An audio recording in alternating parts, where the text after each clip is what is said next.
So when I say the word stakes, what do you think of? I know I wrote that paragraph on it. I think it's what people have to fight for. Okay.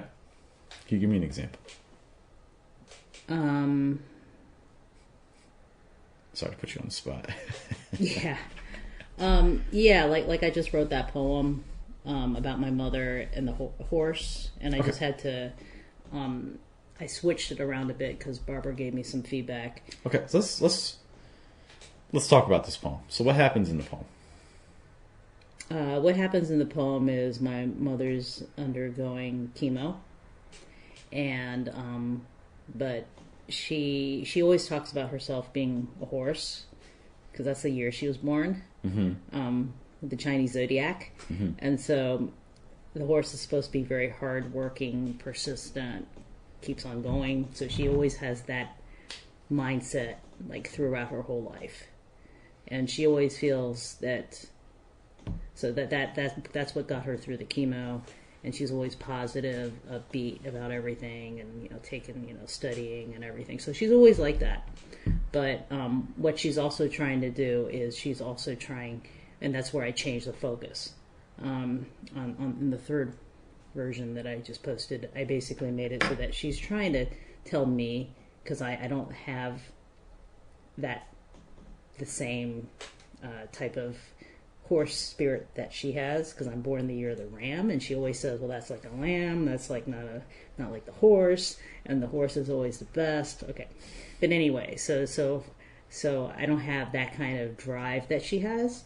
So I think what she actually wants me to do is have more of that drive. Okay, so it's already kind of a lot there, but I just want to kind of recap what I'm hearing. So you have a mother who's going through chemo and strongly identifies with her birth sign, especially kind of like the hardworking nature of it, who is in conversation with the speaker, her daughter, who... Although in this case, the mother is the speaker, and she's talking to her daughter. So the mother is the speaker. Oh, Yeah, so okay, so that changes things. Okay, so that changes things. So the dynamic is the speaker mom going through chemo, talking to the daughter, who different birth sign, different personality, different approach to life. Yeah. Okay, so there's a conflict.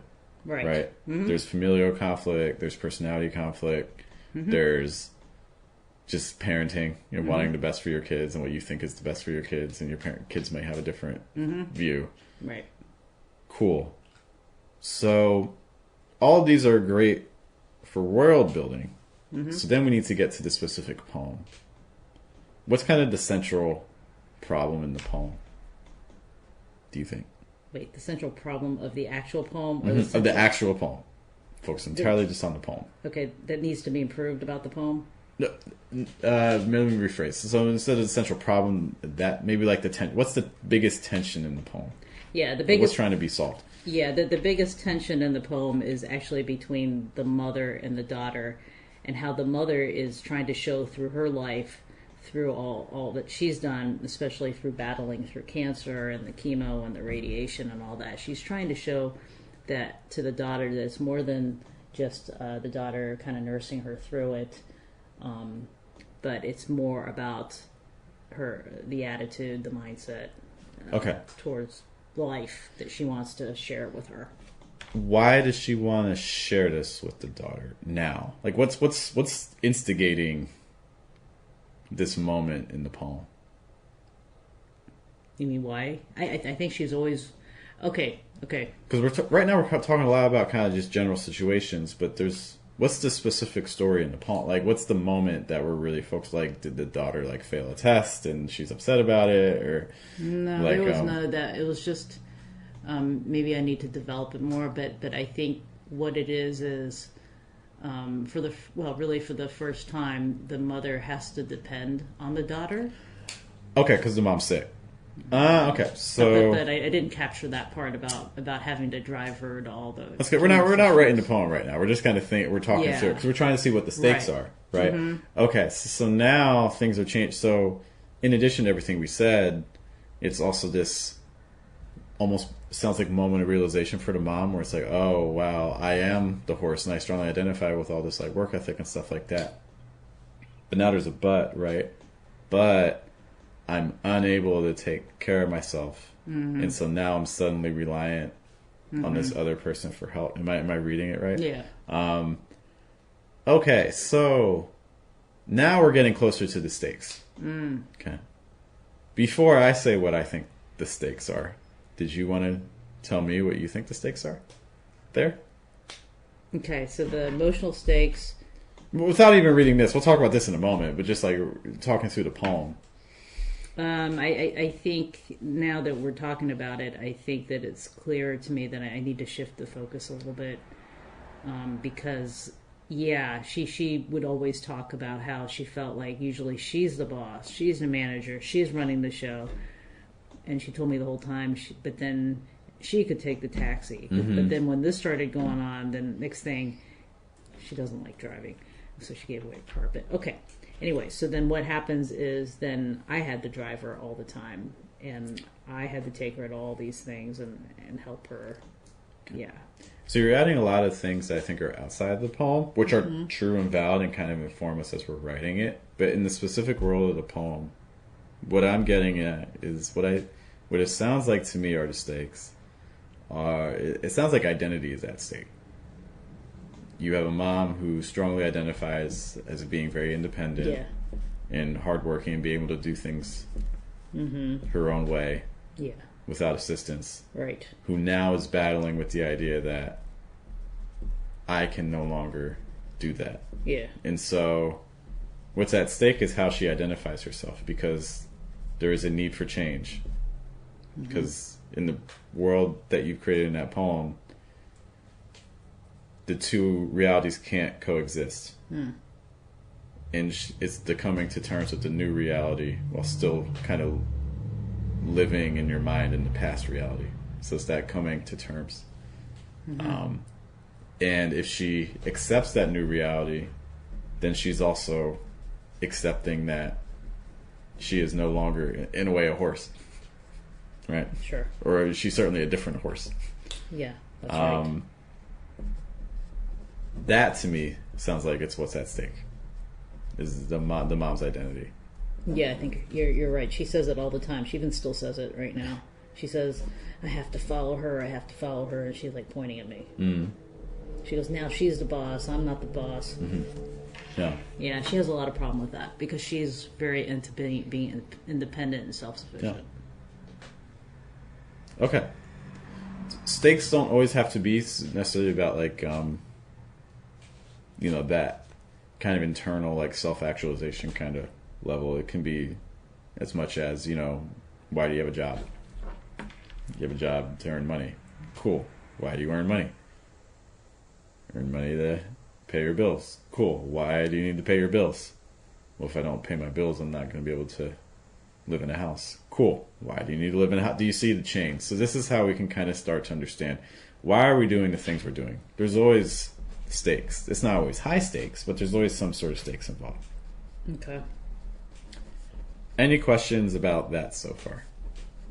Yeah, it's clear to me that I need to shift that poem a little bit more again. And this is something that, anytime you're approaching writing, and it's the same thing, I don't know, like if you ever like watched a movie and you're just like not connecting with the movie, or like if you find the movie boring, a lot of times, even if like the acting can be great and like the scenes themselves can be great, but it's just like it feels like something's missing. A lot of times it's something involving the stakes. The stakes aren't clear, or they're not high value enough, or they're too much. That can also be the thing. So stakes are, in my opinion, very necessary for having a story that's compelling. Okay. And that's what we're going to be talking about today. So there's an author, I have not read any of her work, I'll be honest, who goes by the name K.M. Weiland. She has a a blog online that's all about like author resources and things like that. She's focusing on fiction and stories, but I think that a lot of this can be carried over to poetry as well. And she's written this article called 3 Ways to Test Your Story's Emotional Stakes. And so I kind of just want to go through this article with you, pick out a couple highlights, and I encourage you, if you like it, then you can always go online or you can read it, which was me in this room, to get an idea of what the emotional stakes are. Okay. So I'm just going to kind of highlight a couple quick sections here. She defines, what are emotional stakes? Emotional stakes get your reader to care about your story. They get readers emotionally involved.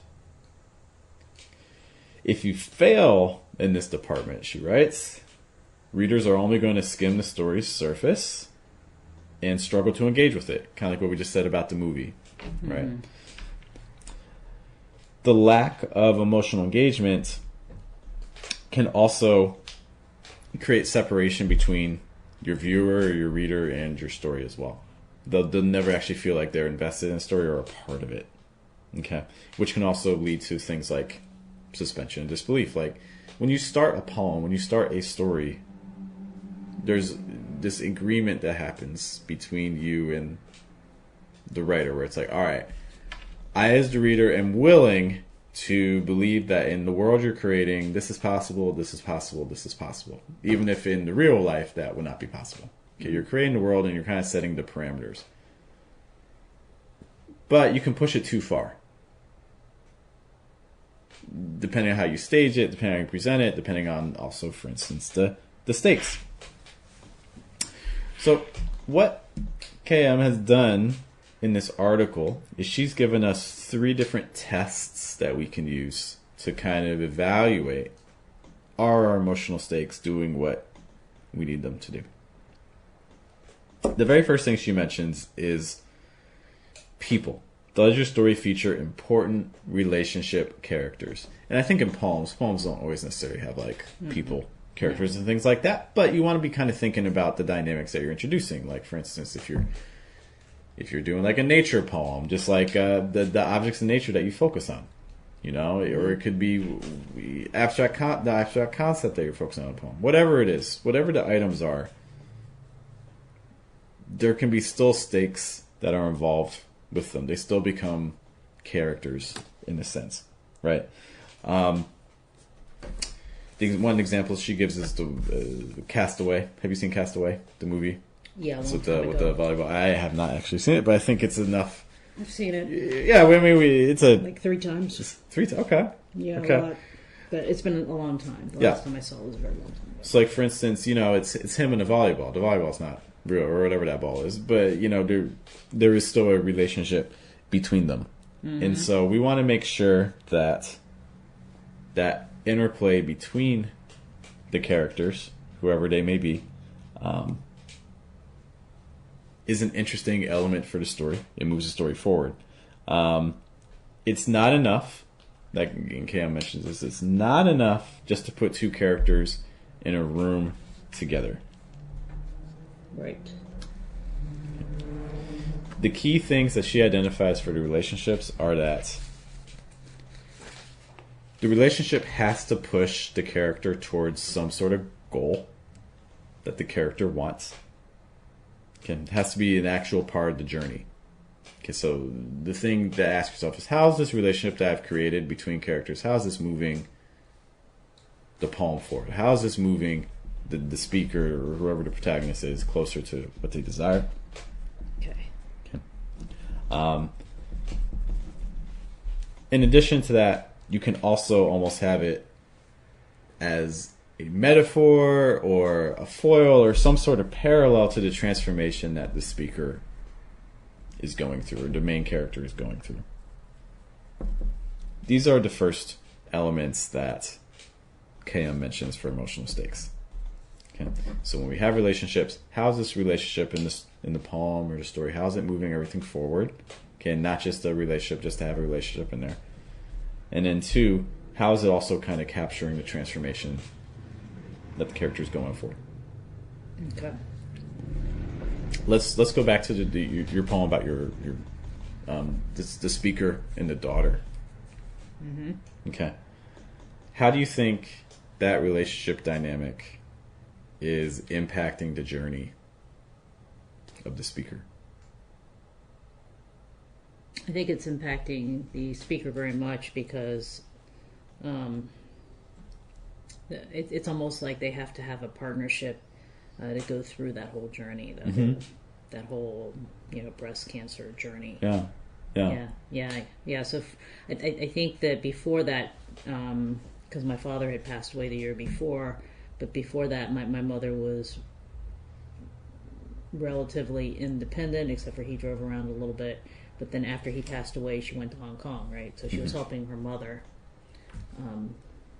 And yeah, she was pretty much taking care of it, and they had maids, and they had a lot going on over there. Yeah. What I also see is that from that poem that you're describing, again, where the speaker suddenly becomes dependent on the daughter, what also makes that story is the context, in the sense of the background information. The mom has always had this personality. Conversely, the daughter has also always had her own personality. Right. That's always kind of been at odds with the mom's. Yeah. So that's always been there. Right.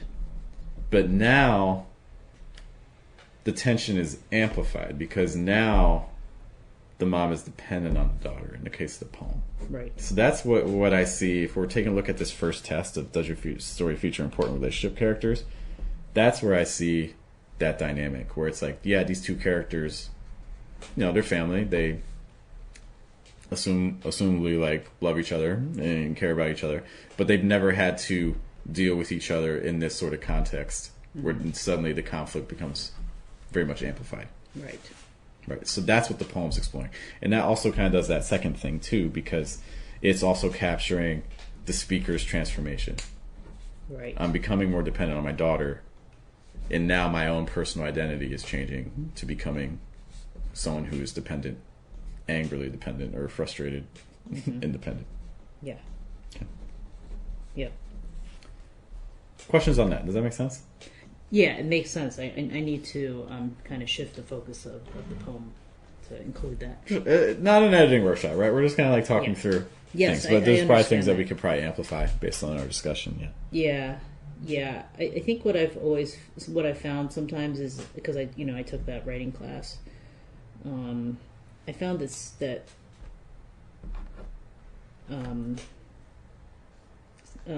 what happened when I was trying to write my short story. I found that actually I was looking at it. My teacher was great, but he was probing me to basically write more and more and more about the characters, which is what I didn't typically do with the poem.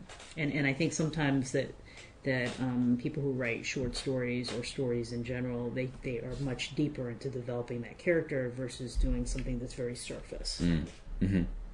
I mean, it takes a lot of thinking. Yeah, for sure it does. You have to really understand your characters and what they want. Right. You have to get into a lot of this. And you also don't want your character to be fake. Yeah. So you have to, even the movements, the thinking that goes on, even the conversation has to be natural too. Yeah. You really have to understand them. You do, like real people. Yeah. And they also start taking lives in the story. Yeah. Which is why it's often, a lot of times, at least in the poetry world, a lot of times speakers are ourselves, or they're almost in a sense like caricatures of ourselves to a degree. Yeah, but we don't. A lot of times we can't go as deep as someone would in a short story. Or... The spacing's different, right? All that said, I want to make sure we can get through all three of the tests. So we talk about the first test. Okay, does your story feature important relationship characters?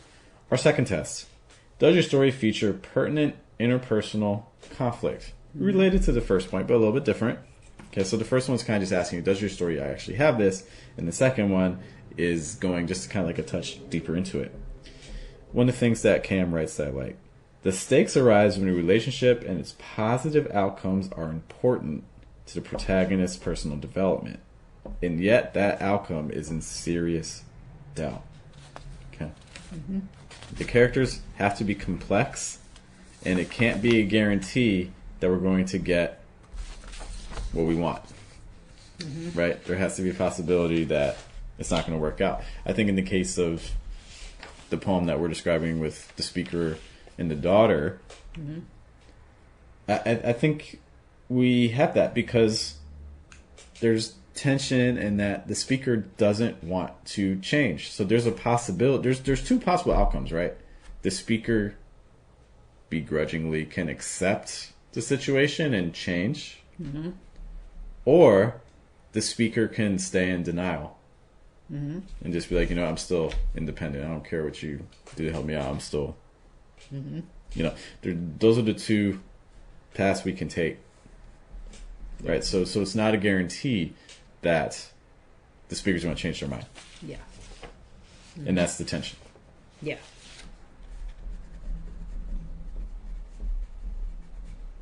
Other thoughts on that in relation to your own writing, in relation to that poem that you're writing? Yeah. I was trying to build up the tension, but I was building the tension up in too many different directions. I need to focus attention, not just build a bunch of tension. When you say a lot of different directions, can you give an example? It wasn't clear. Basically what Barbara wrote was, she said she wasn't clear whether the mother was mad at the daughter, or if the mother was accepting of the cancer, or if she was fighting the cancer. It was very confusing. So I think sometimes you have to make it more clear exactly where the character's coming from and what the main tensions are. You can't have too much going on and people don't know. It's hard because I like to use almost like Star Wars as a metaphor, just because a lot of people have seen it. I don't know if you've seen it or not. I've seen it. Okay. But so like on the one hand, like if you're just approaching Star Wars and you've never seen it before, and you're just kind of looking from the outside, you hear that you see Star Wars as like, there's a battle between the Empire and the Republic. Like these two large entities. Yeah. Okay. That's kind of like your very zoomed out lens. But in reality, once you actually look at the movies, it's a lot more nuanced than that, right? It's about, if you look at, like, for instance, the first trilogy, the original trilogy, like, it's about a kid finding out who his own father is and kind of his own kind of personal development story with that knowledge.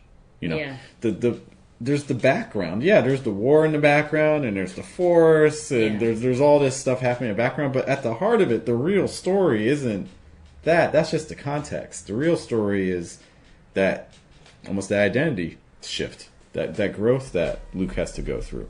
And I think in your poem it's kind of a similar thing. And if you're zooming out, it's a story of cancer, dealing with cancer. But it's not really about the cancer. It's really about this dynamic between mother and daughter.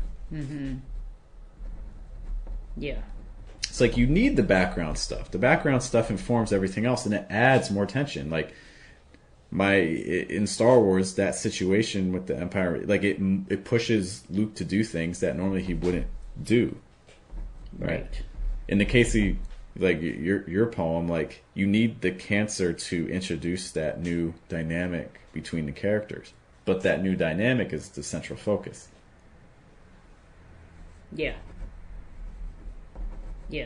Otherwise the poem's kind of flat. Exactly. It can't just be about the problem. Yeah. That's not really enough. Right. Okay. Yep. I see. I've got to focus it more. And I think that, and this leads nicely to the final test, which is the emotional stakes have to be tied to the plot stakes. Which kind of actually gets into what we were just talking about. Cam writes, in truly great story, everything comes together seamlessly. Every piece is part of the larger whole. Plot, character, and theme all move in a way that they affect each other in a symbiotic circle of cause and effect. In Star Wars, you have the war, you have the son and the father who are on opposite sides of the war. You have them learning about their own dynamic with each other. Everything's connected. In the case of your poem, it's the cancer, but it's also, this is now forcing the characters to interact with each other in a whole new dynamic. And almost a reversal, right? Because now daughter almost becomes mom. That's right. That's right. A line that I really like that Cam writes about this: the easiest way to pull this off is to make sure the principal relationship character is the antagonist. The main conflict is the emotional stakes. Okay. In some ways, in Star Wars, Luke's biggest threat isn't even necessarily like Darth Vader. Luke's biggest threat is actually kind of falling to the dark side himself and becoming his father. In a way. That's right. Right. Mm-hmm. And because the dark side is easier to fall into. It's certainly very tempting, right? Mm-hmm. In your poem, I think a similar thing. Like, it's the idea that the antagonism is the speaker. Can they accept the reality that they're in, or not? Mm-hmm. So that's a very abbreviated, quick, but I think helpful, look at stakes. Again, this was from Through Ways to Test Your Story's Emotional Stakes by Cam Weiland, which I think just offers some great questions that you can ask yourself at any point when you're writing it. I think it's helpful to think about when you first get an idea for a poem. I think it's helpful when you think a poem is done, revisiting just to make sure you're kind of hitting on these points, because it's going to create a much more fulfilling experience. Yeah, it's going to deepen the poem a lot. No. Yeah, no, this is good.